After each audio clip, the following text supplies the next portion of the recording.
Well, hey guys, in a recent video, we looked at a method that I like to use for solving equations called sliding and changing. We looked at how we use that for equations that only have one step that you need to do to solve them. Now, we're going to take that idea. Now, I will put a link in the description, so if you haven't seen it, I suggest you watch that before this one, because we're going to take that same idea, sliding and changing, and see if we can use it to solve two-step equations. In other words, equations like this one that need two steps to solve them. Now, solving an equation simply means finding the value of x that makes the equation true. So our answer will end up something like this.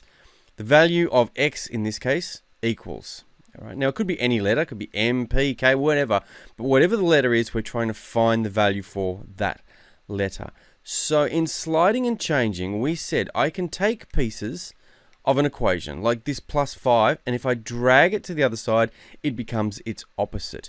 And that's what I want to do. I want to get rid of all the things over here and just leave the x. Now, with a two-step equation, if there's a number on its own, could be positive or negative, try to do that first. It makes it easier if you do the number bit that's on its own first of all. So I take this plus 5, it goes over to the other side, it becomes its opposite, which is a minus 5. So basically just sort of drag it across, and as I drag it, it becomes its opposite. So now the last step, because all that's left over here on the left hand side of my equation is this 3x. Now this is 3 times x. Remember, in algebra we don't write the multiplication sign. So what's the opposite of times 3? Well, if I'm going to take this times 3 and drag it to the other side, it becomes a divide 3, because the opposite of timesing 3 is divide by 3. Now be careful when you do that, that you put it underneath the whole of the right hand side.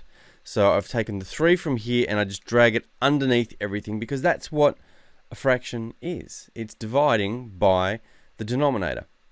Now I've got something that I can easily put in my calculator. If I could do it in my head maybe, but if the numbers were hard, go ahead and just put this into your calculator and you'll get a value of x equals 4. Congratulations, you just solved a two-step equation using sliding and changing. Let's look at one more example. What about something like this, where I've got a fraction with a number on the bottom? Now I'm still trying to solve for m. In this case, I'm going to end up with m equals some number. That's my goal. I want to strip away everything that's around the m. Because there's a number here on its own, I'm going to do that bit first. So I'm going to take this negative 2, and when I drag it to the other side, it becomes its opposite, which is a positive 2. Right? I just dragged it from there, and it becomes its opposite. This divide by 5. Okay, this bit means m divide by 5. Now, the opposite of dividing is multiplying. So my divide 5, when I drag it across, will become a multiplied by 5. Right, it's currently divide. I drag it across to the other side. And one little tip is, when we do this, put some brackets around everything that was already there. Because if you try to put this in your calculator without the brackets, you're actually going to get a bit of an error. So I've taken the divide 5, I put some brackets around everything that's on this side before I drag it over, and it becomes a times 5. Now that I can put in my calculator, because there's nothing else here other than the m. So that's what I'm trying to achieve. Put that in my calculator. Or I can do it in my head, because the bit in the brackets is 2 plus 2, which is 4.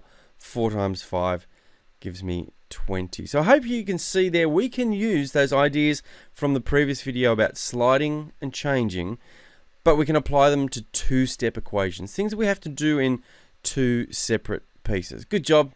Well done.